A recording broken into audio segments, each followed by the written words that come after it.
Allez, bientôt 9 h dans Direct Marché, en direct sur TV Finance et sur Boursorama, l'heure de l'ouverture à la Bourse de Paris. Les contrats à terme bien orientés ce matin. On en a bien besoin après 8 séances de baisse consécutives à la Bourse de Paris. Des contrats à terme qui gagnent 0,6% environ. On en parle tout de suite avec Benoît Rousseau qui est en ligne avec nous. Bonjour Benoît. Bonjour à vous. Trader pour compte propre au blog Andlil. L'Asie donne le ton ce matin, Tokyo en particulier.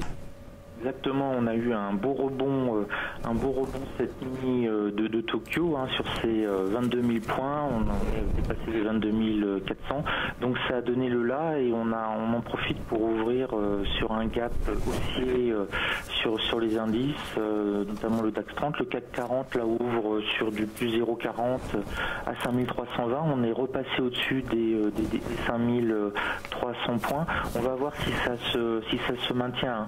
On a quand même des indices américains qui ont baissé. Hier, on a vraiment baissé de manière très forte. Et puis, on a rebondi pile à partir de 15h40 ou 15h35 de mémoire avec les indices américains qui ont sauvé l'Europe, exactement comme pour la journée du 13. On a eu exactement le même phénomène. La journée du 13, on s'écroule. Et puis, les indices américains nous remontent. C'est exactement ce qu'on a eu hier. Sauf qu'aujourd'hui, on tente pour la première fois, comme vous venez de le dire, depuis le début du mois, depuis 8 séances de bourse quasiment, de rebondir. Donc là, ça va être passionnant pour voir si on va effectivement conserver ce rebond ou si ça va être juste un petit pchit et on va reprendre cette tendance morne et de baisse lente mais plutôt assurée. Là, on est sur les 5319, 5300. Ouais, plus 0,35 l'ouverture là, à l'instant. C'est plutôt bien orienté quand même. Ouais, mais c'est vrai qu'on a eu des tentatives ces derniers jours de rebond, mais bon, on n'était pas loin des plus 0,35, mais ça n'a pas tenu. Quand on voit que le marché ouvre sur du plus 0,15, plus 0,2%, effectivement, c'est difficile à tenir, surtout si l'Asie derrière termine flat ou en légère baisse. Ça faisait pas mal de temps que Wall Street n'avait pas clôturé sur une baisse de l'ordre de plus de quelques dixièmes. On a perdu 0,5, 0,6%. Avec l'Asie derrière qui se reprend, ça c'est le signe qu'on peut se reprendre d'une façon générale un petit peu partout dans le monde aujourd'hui. Exactement. Alors effectivement, comme vous l'avez dit, c'est quasiment l'une des plus grosses baisses de ces derniers mois, une baisse de moins 0,50% sur notamment le Dow Jones. C'est quasiment un flash crack maintenant. Moins 0,50, mais qu'est-ce qui se passe? Ils ont perdu 101 points, c'est quasiment le flash crack.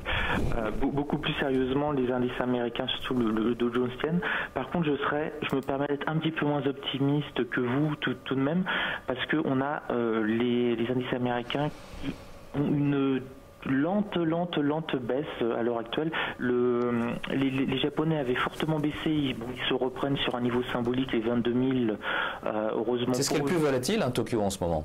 Beaucoup plus volatile. C'est du moins 300 points, plus 300 points.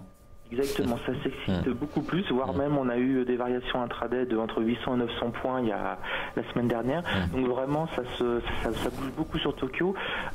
Sur les Américains, pour l'instant on a une très lente baisse, mais on peut repartir sur un rebond à plus 1,5%. Là on a le problème aux États-Unis, c'est qu'ils n'ont plus de visibilité. Les résultats des entreprises sont tombés, ils ont été bons, mais ils n'ont pas de visibilité sur la réforme Trump et ce qui a fait énormément monter la bourse. Alors c'est quand même un signe fort, c'est-à-dire qu'on est monté essentiellement parce que les entreprises américaines espéraient avoir une forte baisse de leur impôt. C'était prévu pour cette année, c'est reporté, c'est peut-être dans 2 ans, et pourtant la bourse ne baisse pas par déception. Normalement, on a pris 20%, on aurait dû en perdre au moins 10 là-dessus, donc ça montre quand même qu'on a un marché fort. Mais là, on lâche quand même, enfin je le sens jour après jour, sur les carnets d'or, ça se voit, on lâche quand même un petit peu. Donc pour l'Europe, là, on va profiter de notre plaisir de cette tentative de rebond qui est bien amorcée sur le CAC 40. C'est l'indice qui monte quasiment le plus. On est à plus 0,45 maintenant quand le DAX nous fait un 0,35.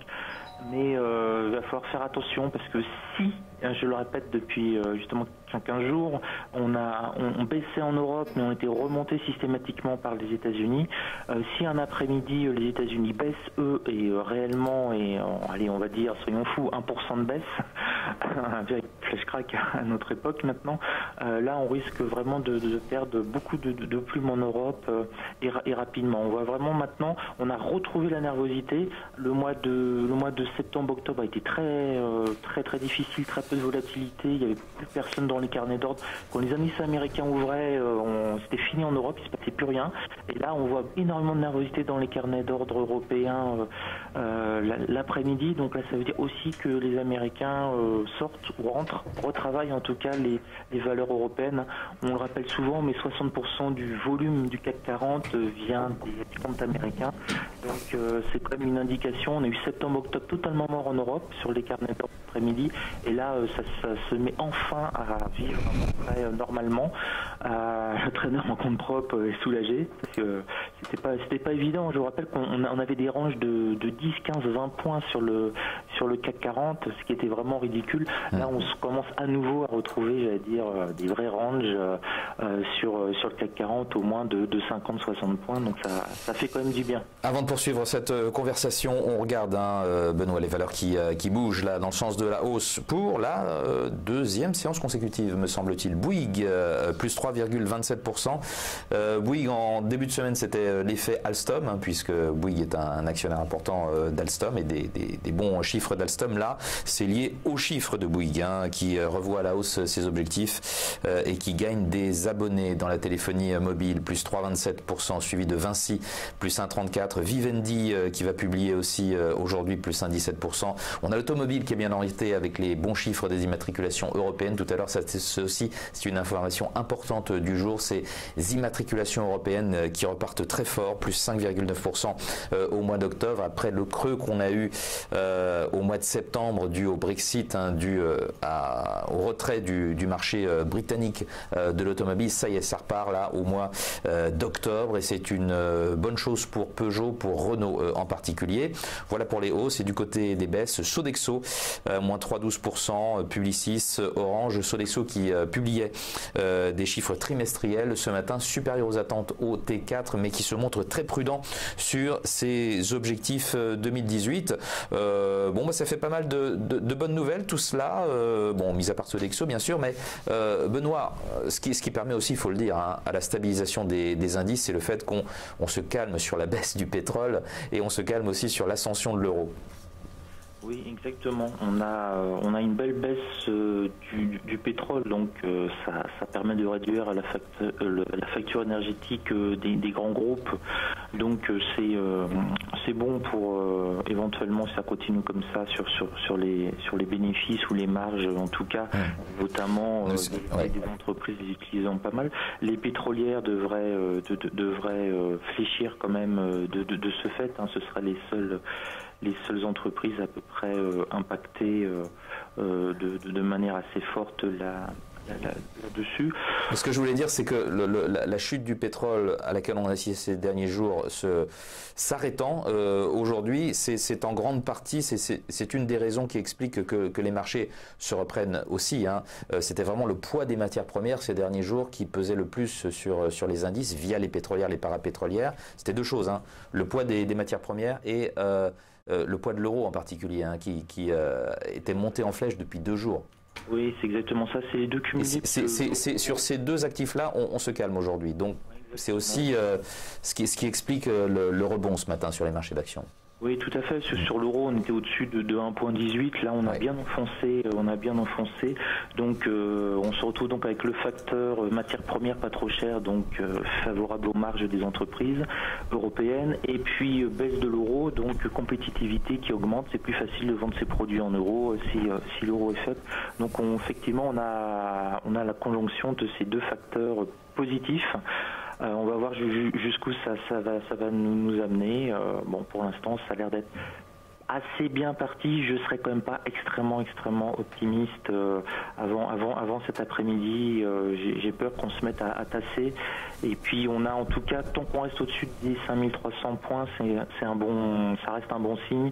Si on va taper les 5300 points, c'est que l'effet pétrole et euro aura été de courte durée.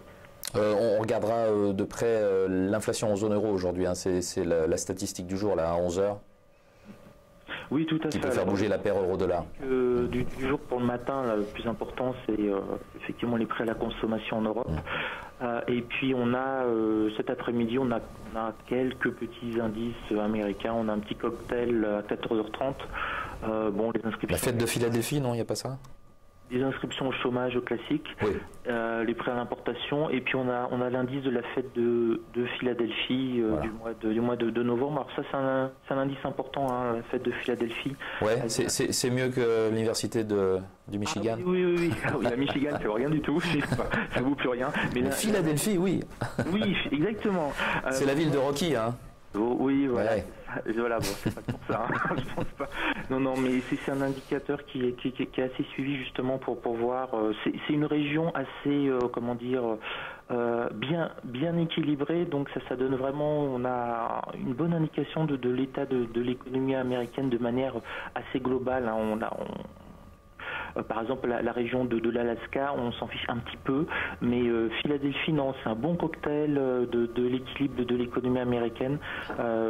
Orienté un petit peu industriel, bien entendu, donc ça intéresse pas mal le Dow Jones, mais ces chiffres sont suivis parce que ça donne un pouls, cette zone, cette région est vraiment suivie par les investisseurs.